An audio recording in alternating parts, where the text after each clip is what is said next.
We're definitely one of those. Thanks for that, Carol. See, this is what happens when we get started. I think it should be fixed. Yep. So let me know if that works.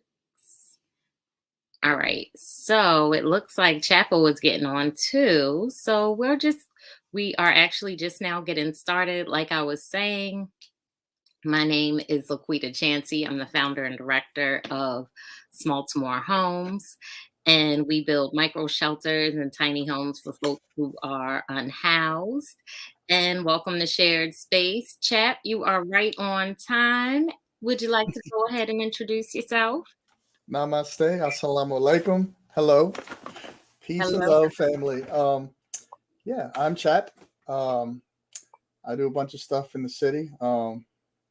If you don't know, ask somebody and then jump in and help. If you know, you know, right? Yeah, yeah. That's what they say. That's what they say. So I was saying, happened to be on mute, chap. How about that? When I got started, but our listeners, our viewers, they let me know what was up. So I went ahead and corrected that. But what I was saying was every week at Lake Montebello, we do just walk. We have a mindfulness exercise. Chapo and the family are always out there with us. We do a community connections where we talk about what we're doing in Baltimore, what we need, and the type of resources that we can offer or are looking for. So that way we can continue to build space for economic development, whatever, however that looks. Um, And Go I ahead. just want to I just before you go on to any other events, I just want to comment on this one. It seems real simple. This one community walk over Montebello. It's more than just a community walk. I'm gonna tell you that my brother started coming. Right, he's come back to back now. He brought his photography stuff and was taking pictures and everything while we're doing the walk and getting some really, really great shots. He met a guy named Charles. You know, the guy Charles that works out, right? And so, because of the community walk and making the connections, just people being themselves in the same space, we're just fellowshipping and everything. And um, he started going. He started this morning at 7 a.m. and he's going to go like every day and work out with Charles. How about that? That's And so dope. so he called me out. He's like, "Where are you at? What are you doing tomorrow? You ain't working." I was like, "Oh, okay." So I got to go throw down with Charles tomorrow, 7 a.m. So Wow. that's That's a so big that's one deal. good thing, right? We've had other people who are just like really excited to connect with people in the community with stuff like that. Not just with Charles, of course, but the people that show up to walk. One person has a farm, one person's an agricultural engineer, right? Or one person, is looking for housing information, and then you're available, and it's like really God really uses it, or whoever you acknowledge it, something in our spirit connects us, connects the right people, and it's really great. So, and then I'll say the people that stick around every week and come weekly, um, not everybody can do that and understand that, but but the people who are committed to coming weekly are committed. It's that character of person that you're meeting when you come. So that's also important for our community to see what that looks like, because a lot of our young people might not have a good example of consistency, right? Right. or commitment. You know what I mean? So it's just a good space for all people to be in. There's a little baby Joy that stole the whole show. I don't even know what you guys talked about. We had a doctor talking, nobody cared because we're handing dandelions to Who got Joy. that over baby? Yeah. Right. Lake Montebello, 9 a.m. every Sunday morning. Sunday morning, 9 a.m. Lake Yep. Montebello, walk with a dot. Yep, right there at the corner of 33rd and Hillen. So you'll see us as soon as you get out there. There's a little bit of, light breakfast available. We do some mindfulness, we do some stretching. And somehow 2 weeks in a row, Charles had me out there with those daggone rope things. This time I'm a little bit looser. Last time it was a little difficult, but I'm learning how to not be old and feel old. So I'm making it work, making it do what it does. That's great that people are connecting the way that they need to connect. So that's really exciting. Yes, come out and break bread with us because listen, some people they come just for the mindfulness, they come toward the end for the community connections. We meet folks where they are. We're there at 9 a.m. What would you say, Chap? We leave maybe about 10:30 or so, sometimes a little later. Um, you know what? People can leave at 9:30. We fellowship, stretch a little bit, whatever it is. You listen to what the doc has to say, and you can dip. Exchange business cards if you want. But usually, what happens is we do the little, we do the little information piece and stuff, and then we go for the walk, and then everybody hangs out afterwards and kind of like stretch and introduce yourselves and talk a little bit. And some people will stay. I mean, people stayed later than me, and I've stayed till 12:30 one time or 1 o'clock. You just Right, right. because you're enjoying the spirit of what's going on. You're enjoying the conversation. You're just improving yourself or your brother or sister that's out there. So it's all that. There's always something else going on at the lake. Somebody is doing yoga or Oh yeah. In doing summertime, they're hula going to start selling hoop. art. I love it. Right. Yeah. It's just a great space to, come in community and, meet us, do what you can do. Because last time, what were we doing? We were stretching on the ground. So we did some ground exercises or chair exercises. That way we were catering to our seniors. But we keep all of those things in mind. And most importantly, doctors, physicians, and folks who are community members come out there with all types of resources and information. So that way, you leave with more than what you came with. And that's what the purpose is. So, what you got going on this week, or what you got coming up, chat? Well, I want to share too that there's been conversations of doing the similar walks over West Pernitha. She's commenting that she would like to come. And we can talk about making that happen. It's not it's something we have talked about. So if you guys are interested in something like that, you can email the show at sharedspace.baltimore@gmail.com, and we will get we'll start a conversation and make it happen. Yeah. Absolutely, because I already want to work. We're already over there doing community cleanups over there at Pensy Avenue. So yeah, Hey, like so it looks like we have a comment on my shirt. So tonight's guests, I don't think they're going to be able to make it tonight. I haven't heard from them. But I met some really fantastic clothing designers, and these are homegrown in Baltimore. Guys sitting in front of Broadway Market at Fells Point on a Saturday morning selling their stuff, and I saw just the most incredible pieces. I mean, it's not even clothing, man. This guy took like a Coogee dress and hands, designed it and fit it to like a Nike hoodie, and it's sort of mhm, like Coogee and hoodie blended together, and it was like, oh my gosh, this like reminds me of my childhood, right? right. And then he had, I have, if you go on my Instagram or Facebook, you might see a picture of a dope hoodie he had. It's looked like the Jurassic Park symbol, but it said Druid Hill Park. And Oh, then it had like, and then he took the hoodie again and stitched like some cami sleeves on it and a little denim like overalls pouch in the front. Really mhm, cool stuff. There was a one hoodie had um, it was like the book bag. He sewed a book bag to the front, and the straps were on the back, like you're wearing it backwards. So just really cool stuff that was just really unique, and I loved it. And so that was open air market is a guy's thing on Instagram, and the other his buddy was at the other end of the market had similar stuff, and it's called Reus, I think, Laboratories, mhm, and it's the way that they described their art was that they were reusing old clothing that maybe wouldn't be able to be worn by itself. They took the good pieces and and they were yeah. it was dude, it was really cool. So I was wearing this, because I, just to say, hey, what do you guys think of this? What can you do with this? Because this is by far my loudest shirt that I never wear. But And every so time you I go to take some pieces of it, reconstruct yeah, it, my deconstruct pink it, flamingos for when I'm in Florida. make it do what it does. So Yeah. what's really interesting, Pernitha, I understand that your right knee is in a cast for 10 weeks, but guess what?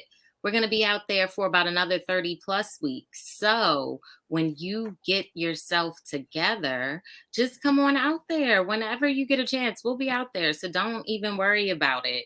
And it looks like folks are making friends in the comments. So I love to see that growing community and shared space. So So yeah, back Chad, to your question. Back to your question. What am yeah, I doing this weekend? yeah. So Thursday, Friday, and Saturday, and you can fill in the details. But I am helping train some volunteers to use tools and build a micro shelter Yes, with yes. multiple homes. So I don't know if you have more information about that. Yeah, so what we are doing is working with both hometown lenders and the Middle River Baptist Church, and we are building some panels to put together and make an 8 by 8 shed so that we can, create a safe space for someone. And uh-oh, it looks like we might have somebody else joining us. But yeah, so what we're going to be doing is building community, building safe space, and making sure that folks are being housed. The idea that Baltimore homes, once upon a time, we were thinking we could build a bunch of these, but instead we're building micro shelters to replace tents. And so far, so good. So thanks for coming out to help, Chapo. My pleasure. Yes, I appreciate you. I appreciate you. So yeah, so that's going on. And then what is Johnny doing backstage? I'm just so curious as to what's about to happen here. We have a surprise, surprise. Well, surprise guest, you coming on? Right. He's up there like tempting us, like doing a little dance, little razzle dazzle. Hey, Johnny. How you doing? How you doing, Donnie? So the comment was management has taken notice of the aesthetic improvements to the show. We saw. And that shirt though. So before I came on, I had to go find the most colorful thing in my wardrobe to kind of keep up with Chapo's bright shirt. yeah, Chapo. Is that what they call him these days? Chapo? I've been called worse, man. Hello, Pernitha Taylor. But big ups to you for your work in the community. Dave, Quita, I can't begin to thank you for your work over here in Sandtown, in particular here at Pender Hughes. But as you have noted, you're all over the city, Quita, advocating for people. I wish you come and get them because they're in my alley. You know what, Donnie? Well, I would love to. Go ahead, Chad. Saturday and Sunday morning, send them up Pennsylvania Avenue in Cumberland. The church on the west side of Pensy Ave serves. We serve breakfast every morning. The Simmons Memorial. I think so. I don't even know the name of the church. I just go set up the table and help them out when they need me. They're also, for everybody watching, they're looking for about 5 or 6 committed volunteers on a Saturday morning at 9 and a Sunday morning at 9. And just reach out to blackusa.news and we'll get you connected. But Quita, I don't know that we have done enough to celebrate the work that you do, in particular with Baltimore homes. I don't know that we have talked enough about it. I don't know that we've been banging it hard enough.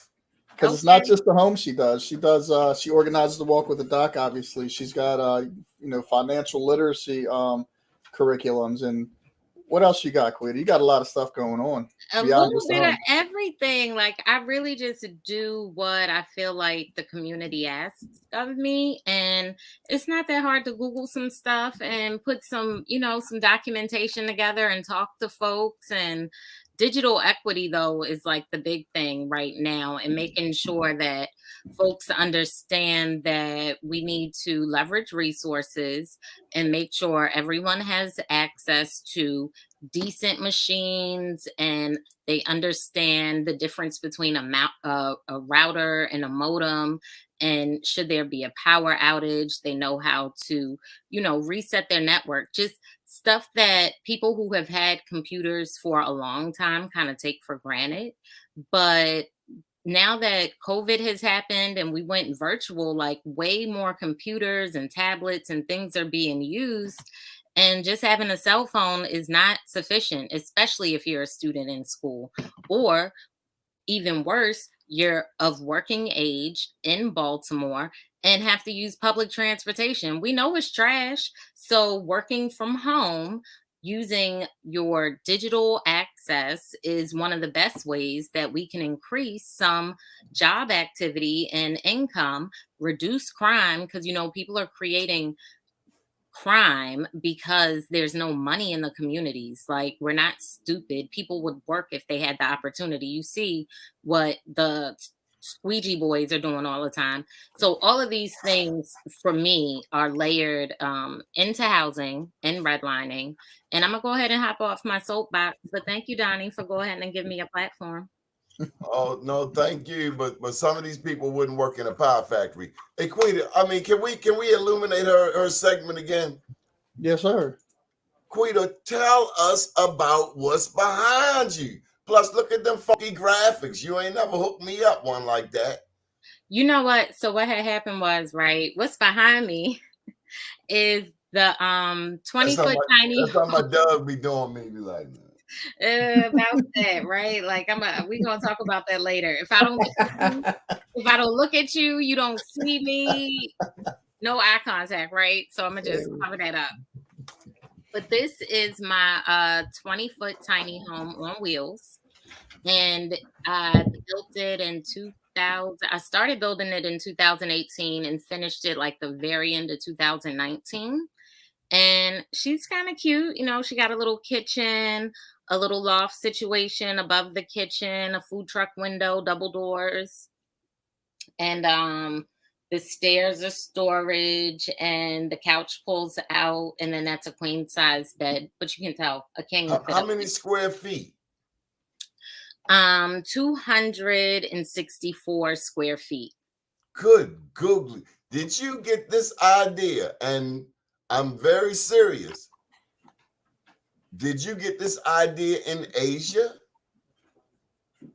No. No, I'm just thinking. I'm thinking compact cars. I'm thinking how the Japanese are very efficient with space. I mean, tell us about it. Yeah, so it was a combination of things. Like, before I had Baltimore Homes, in which I still do have a boutique real estate firm. But with that real estate firm, I thought, if I I could, never knew this. Do tell. yeah. So okay, so I'm a compacted, right? I was working for a startup. They were not giving managers like dollar raises. They were giving us profit shares. They sold the company. I said, give me my stock options, rolled it into a retirement fund, and then started investing in real estate in Baltimore. But when I did that, I tell people all the time, I had to check myself. I had a little savior complex. I thought I was giving the people what they wanted. And I thought affordable housing is what people wanted. But no, everybody wanted to rent. And what I was finding is that there was no mindset for the group of people that I was targeting to buy the homes that I thought was affordable. And then I went to Baltimore Homes with the idea of, well, Dad, what happened to the folks that were on MLK right there at MLK and 40? What happened to the folks that were under the bridge, under 83? Like, I felt like there was a war on homelessness. And I felt like, that's a vulnerable population. More importantly, most of those people look like me. So how can I? That's changed. It might have changed, Oh, right? it has changed. Look in my alley. Okay. So, Where they come from? Donnie, my You want us to answer that? You want to go that way? We can go that way. look, you know what? So, And yes, they are belligerent, black and white. The audacity. Excuse me, sir. I live here. You are a transient. That means keep on stepping. this is true. I've had people I will sleep help on my anybody. Quita. steps and urinate on my steps. And then when I say something to them, got the nerve to Say curse me something. out. Say Like, something. oh, I never. But Donnie, that's No, not it ain't no normal. you know. What It's not normal. It's not every day. And if these people had some place to sleep, they wouldn't be getting high or sleeping in your alley. They would be in their home doing it. So wouldn't Quita, that make you feel a little bit better? some people don't want to change. Some people Some just people want to don't get want to high. change. Huh?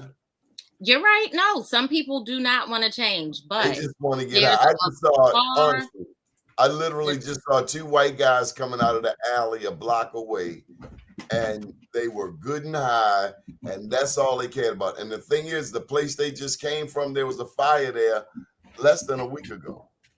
And do you think they caused it probably? They, oh, absolutely. Someone like them. Okay, and so what do you think though? You I'm don't saying believe they that are having damn housing would decent. help to I'm minimize saying that? back in the day, somebody would have put a bat on them. But this is a new day and time. I mean, you've never seen white guys getting high, just walking brazenly through Sandtown. It's absolutely unheard of. I was just gonna say, not in Sandtown, not no. But it's Now, all changed now. Ever since Freddie Gray, the past 7 years, police ain't checking nothing.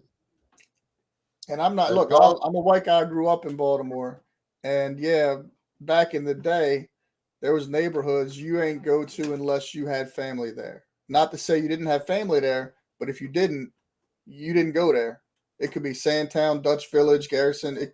There was neighborhoods you just didn't go to, like when I was a kid. And Hmm. you're right. Now you see homeless dudes and dudes like going there to cop more than our people. And so do you feel like, I mean, so to me, both of those situations are bogus, right? So I don't feel like us walking around the community high, doped up, doing whatever it was that we were doing, or it being a different race. Like you weren't burning down nobody's damn house. either way, I don't want it in my community. Either way, I would No, you don't. rather provide housing to somebody so that they can at least start thinking about maybe changing. But there's no way that I can have a conversation with somebody about housing if they're hungry, if they have a mental illness, if they're trying to get high. Like nothing that I talk to them about with Have, housing is going to stick. have you ever seen homelessness on the West Coast? Yes. Yes. What we have here doesn't even touch Compare. it. It Doesn't doesn't even compare, but compare. it doesn't make me feel any better about it. And let me comment real quick, Donnie, that what I experience when I go to Chicago, which isn't often, but I love going there, is that the homeless that live in the viaducts, the city provides the big containers of clean water so they can wash themselves or their things and have clean water to drink, and they have a porta pot and they have trash pickup.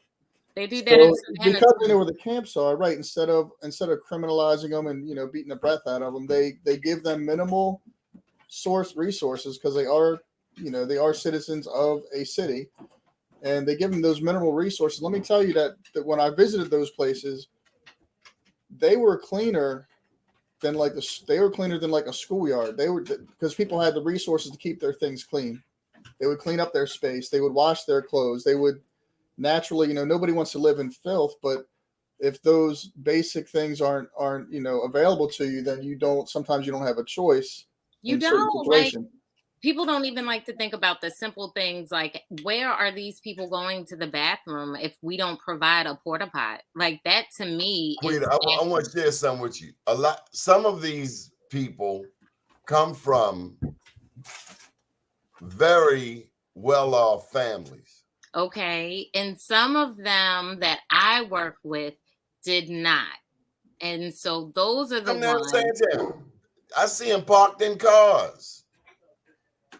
And do they live in those cars or are they just camping out? All I know is they come here to get high. Hmm. So then it sounds like we're talking about two different things, Donnie. I'd have to agree with that. sounds like It's they're complex. connected. They're connected, but those are two different things, I think. Yep. So, they got anything going on in that building on the corner, Donnie? Because I heard Mayo at the Uh, Avenue Market was going to take over and do some stuff with the kids. I've never heard that. I don't know who Okay. Mayo is.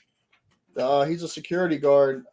He's been there like 4 months, and he said the guy that has a spot was going to let him use that garage space for some stuff for the kids this summer. That's just what I heard. I'm not saying that's going to happen. Just wondering if you've seen any action over there.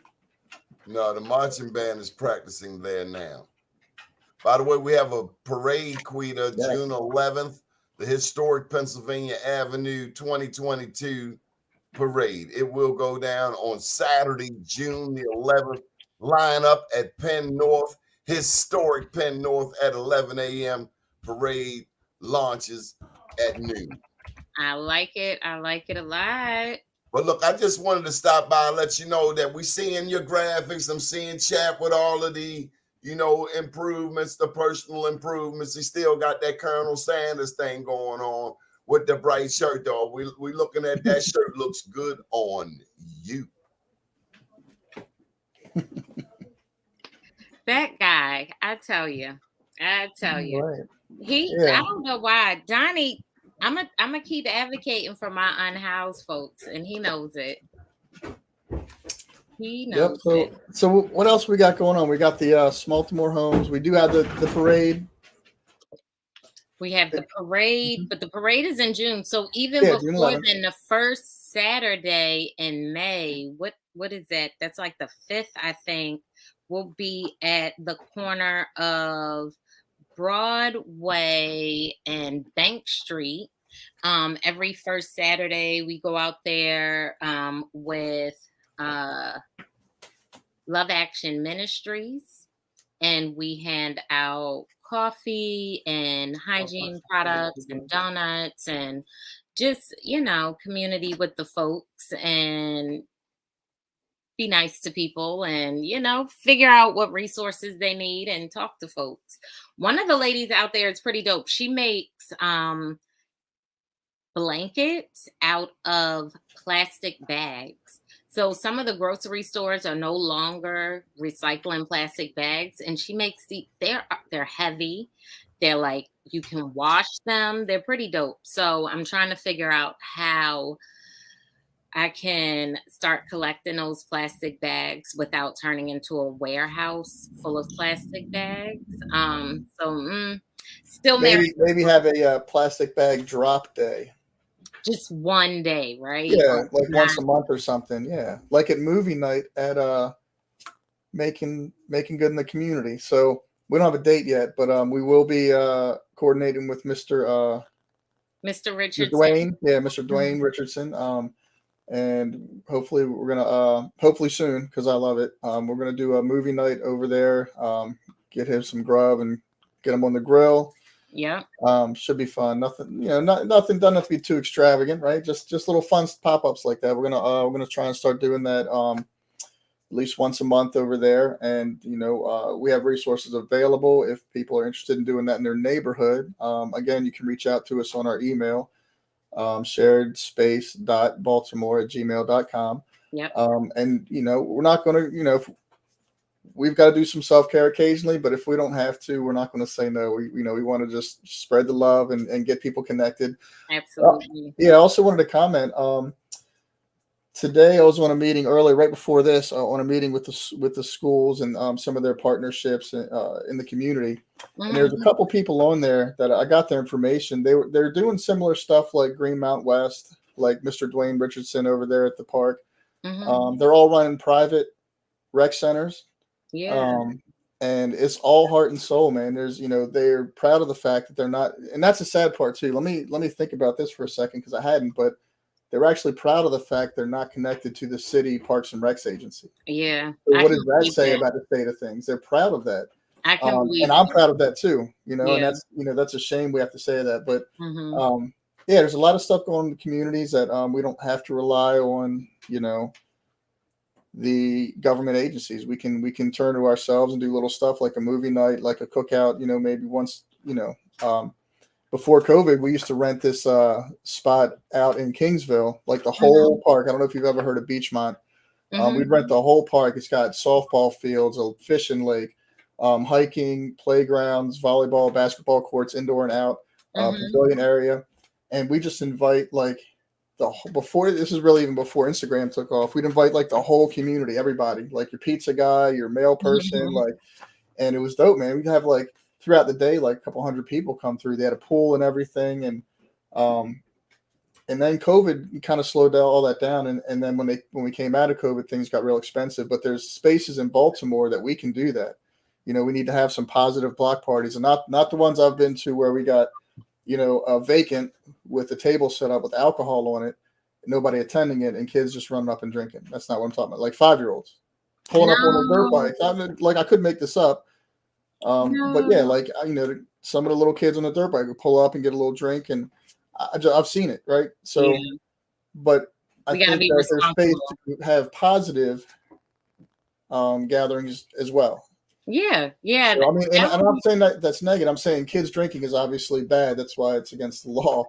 But there was a sense of community, and there was a sense of love there because the community was intentionally getting together. yeah, yeah. So Yeah, I mean, and then let's be real. We know that some of these kids are drinking, whether it's at the block party or not. So at some point, it's like, well, we can't contribute to it, but we know that it's happening elsewhere, but we can't contribute to it.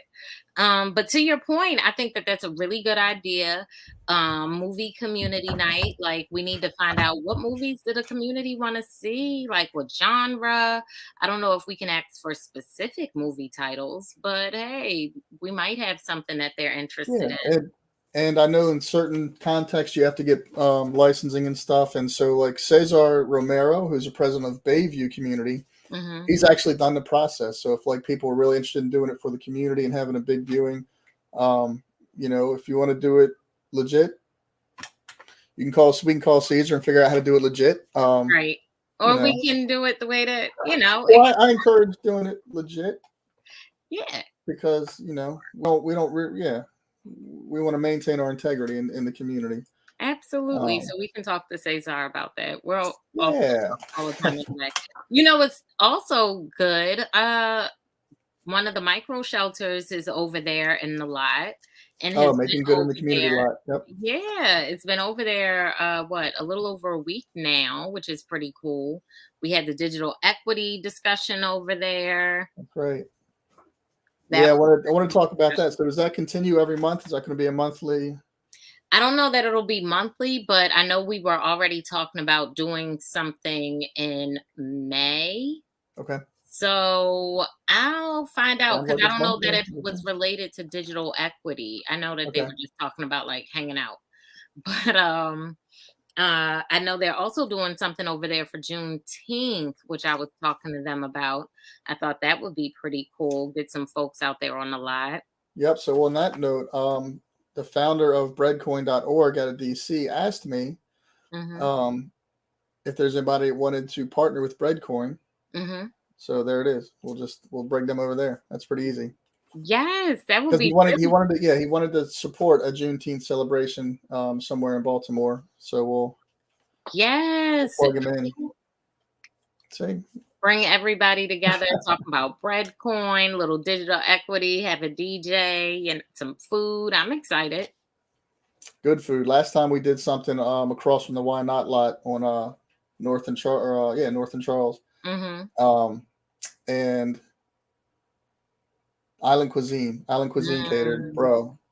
And it was during that season where like the Rex were handing out those bologna wraps, the real nasty stuff. And yeah. so I was going around the neighborhood doing some outreach, like, yo, we got free food, free food. And everybody's like, nah, I'm good.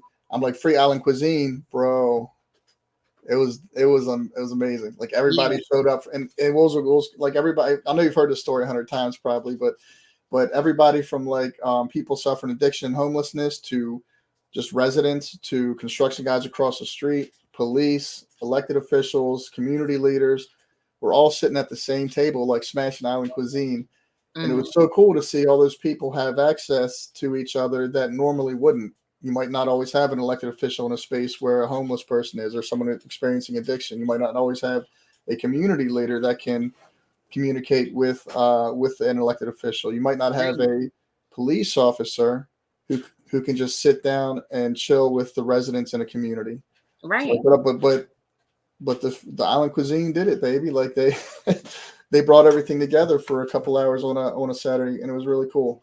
That's what I love about breadcoin being a food token. Like, it's not just for people who are low income or unhoused. Like, anybody could benefit from the breadcoin. Like, it's a Yeah, brilliant idea. It's a and brilliant idea.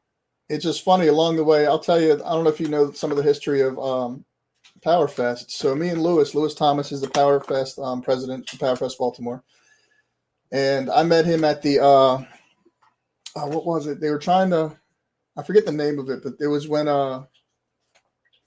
Captain Andrew and Major Jeffrey Shorter and some other people organized an effort to get 1,000 male volunteers, men in the community, to volunteer at public schools.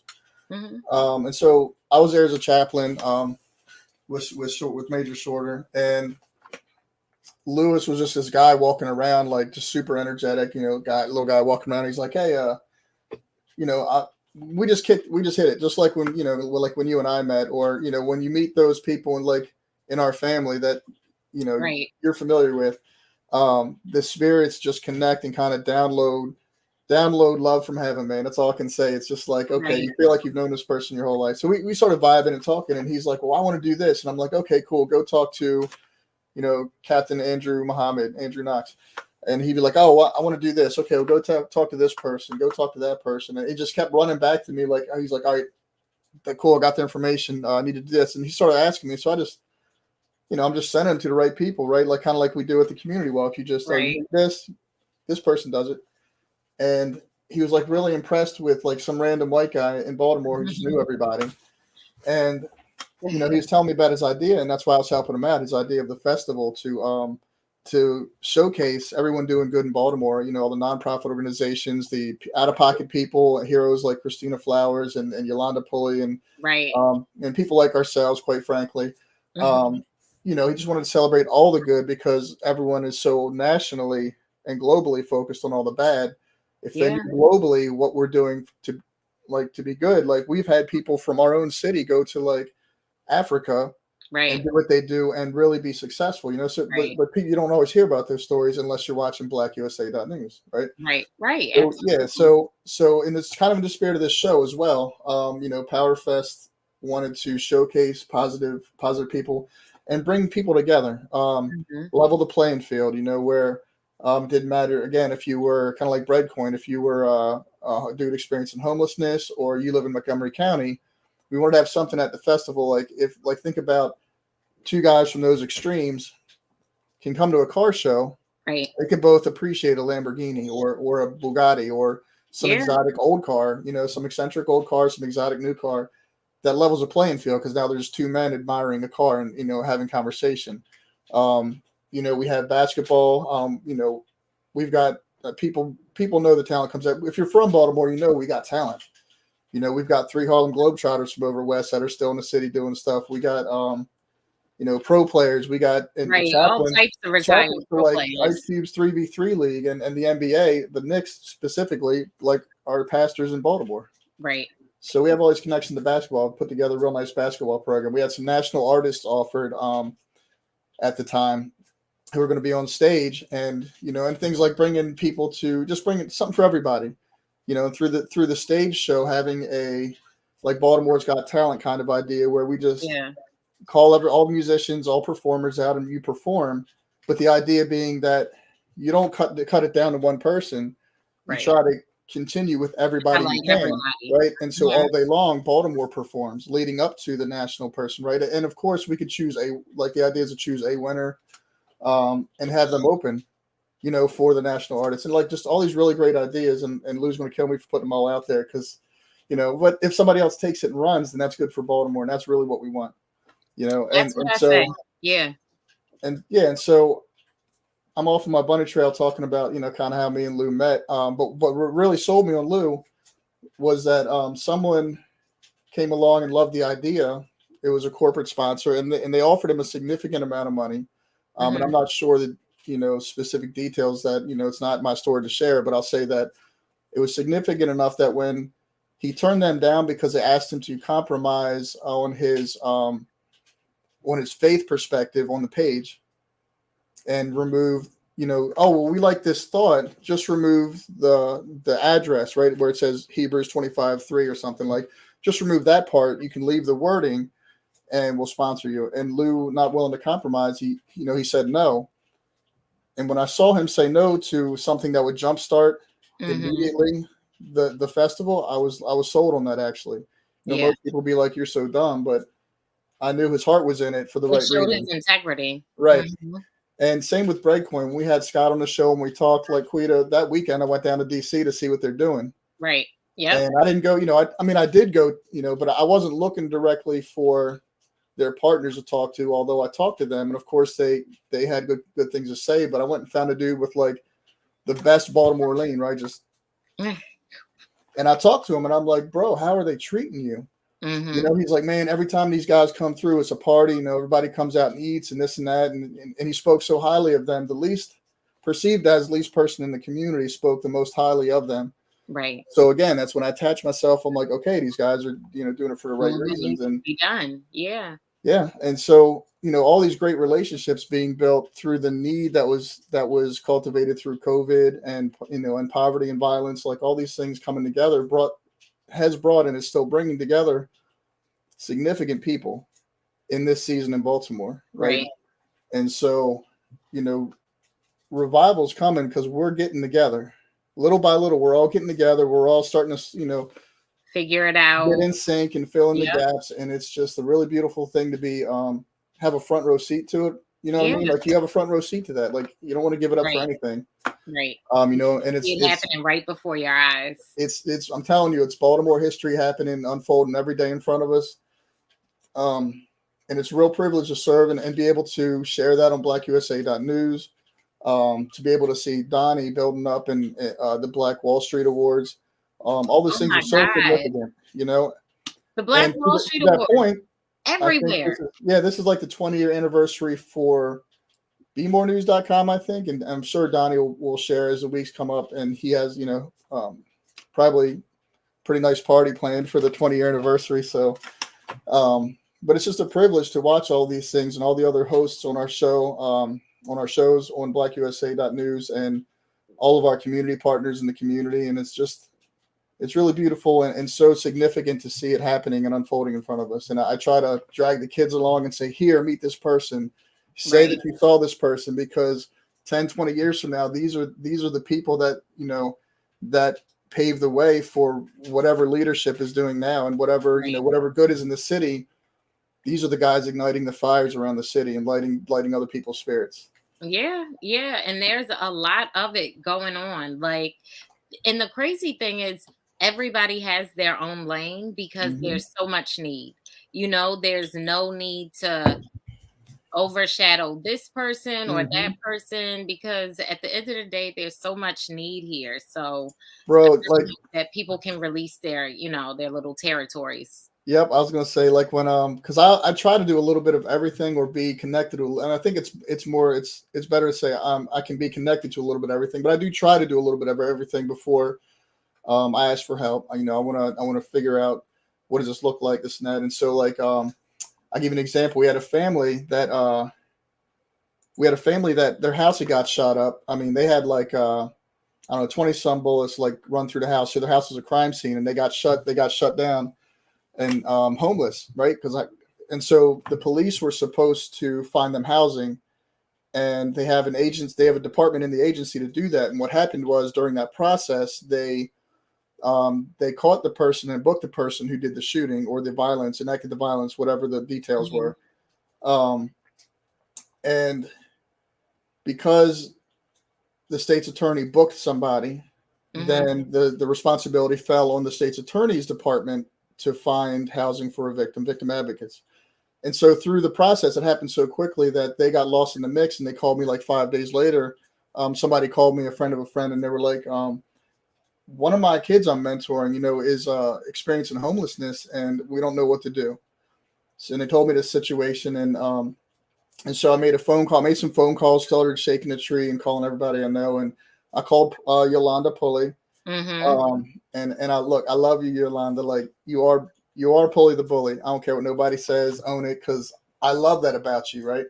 And so, man, what I had been doing for like a day or two, trying to make phone calls and make connections, when I reached out to her, like I think eight hours later, it was like the next Mhm. morning, she calls me. She says, "Stop calling people." She's like, "Get out my, just stop. Get out my way. I got this, right?" And I'm like, "Yes, ma'am. Like I'm going to Florida anyway. I would love to, like, So Right. she's like, "Get out the way." And when I tell you, when she answered the call, People Empowered by the Struggles, her nonprofit. When she answered the call, not only was that family in a hotel within 24 hours, I believe, and she could share the details, but they also, I think she told me they got a couple months rent, vouchers, and the down payment, or to move in or something. Like all that stuff was squared away the way it was supposed to be at first. Right. Yeah. It would have taken me probably a week and a half to Yep. get them there because I've never done it before. So instead of me trying to, you know, do Navigate a new everything, system. called Yeah. my housing girl, and bro, this woman Got it had them done. placed. Yeah. So I think it's important we spend time in those relationships to learn from each other how to do that when we're not available, Right. or help each other with that process. But at the same time, when something urgent like that happens, she's got it, and I know Yeah. that. Right. Another good person. I haven't reached out to in a while. Jaconda Smith has been out there. She beats up the street. She aggressively advocates. Mhm. Um, and she used to partner with Nicole Mosby Taylor. Man, she's out there killing it. She has this great program with I think it's with Emmy, Empowering Maryland Minds. I'm sorry, Nicole, don't kill me. But it's EMMY, and she Mhm. actually has several nonprofits and for-profit stuff she does. She just opened a mental health awareness place called Empowered to Stand with Coach Tagana Duncan. But I want to talk Right. about a program she does, that she does a fundraiser, and people bring brand new luggage. I don't know if you heard about this, but Yeah. they bring brand new luggage, and then they donate it to kids that are in foster care because Yep. they move around a lot. And when you move around a lot or you're on the move, your stuff stays in a trash bag and then it goes into the next trash bag, and you get this mentality that you're trash. And she's like, "No, you're not." Nope. And Not Lewis at would all. tell you, Lewis Thomas, who was did not experience that, and he'll tell you he experienced a good childhood. I think he still has a suitcase his father gave him at 18. Most kids get a car, or whatever. Rich kids get on their 16th or 18th birthday, and Mhm. he's like, we were doing pretty good. And my dad bought me a suitcase, and I was really mad. But then over time, he understood and valued it because it was like it was his, right? And Yeah. so she gives kids in foster care something that's theirs, that can travel with them along the way, and they can keep their things safe, and they can lock it up. And you know, for They'll someone to always you violate can that, like if always somebody have it. violated a trash bag, you're like, I thought it was trash, but you go in my suitcase, that's a violation now because that's mine. Yeah. So it's just Yeah. so many good people out here doing stuff that I love it. I love being us, man. We're awesome.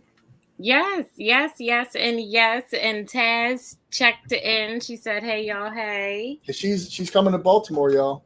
I heard things. Ah, Maybe I'll just put it out there. It's on the air now, Taz. Sorry. right. Go ahead and put it in the universe. The ancestors will If you don't hear. want people to know, don't tell me, because I'm an open book, and that's horrible as a chaplain. No, there are things I contain myself, but Right. yep, we can't wait to get you down here. Yes, right. She mentioned it to me, and I'm like, oh my goodness, there's so many home ownership programs we could get you Hometown into. lenders, Ryan Dunstan would go off about him too, but that's for another show because it's already 7:56. So Right. check it So, out, y'all. Before Quita wraps it up and has a final thought, because I did all the talking tonight. I'm gonna tell you that Robert Report, 8 o'clock to 8:30. Then get yourself a little snack, settle in for HBO Max. We Own This City. I don't know if I'm on this episode, but I filmed for like 8 to 12 days out there. I don't know, it was a lot. I was out there a lot trying to get my face in every background scene possible. So look for me. Look for Val. Thank you, Val Jenkins and Thea Washington, for hooking me up. I think Monique was out there. Freedom. We don't talk about Freedom enough. You know who you are. She's out there wilding it up. So all the background cast, like 90% of us, were all Baltimore. So it was a really beautiful project. And it comes on once a week, 6 episodes once every week at 9 p.m. on Monday nights. Look for me. We're gonna have to get the rest of the crew on here. We're going to have to get the rest of the crew on here to come back another day on a Monday at 7 o'clock, same bat time, same bat channel. We're on all the Instagrams, the socials, the Facebooks, the YouTubes. Check us out. Shared space with Quita and Chap. All right, Chapo. I'll see All you. right. Have See a you good Wednesday. one. Thursday. I'll see you Thursday. Yes. All right. All righty. Bye.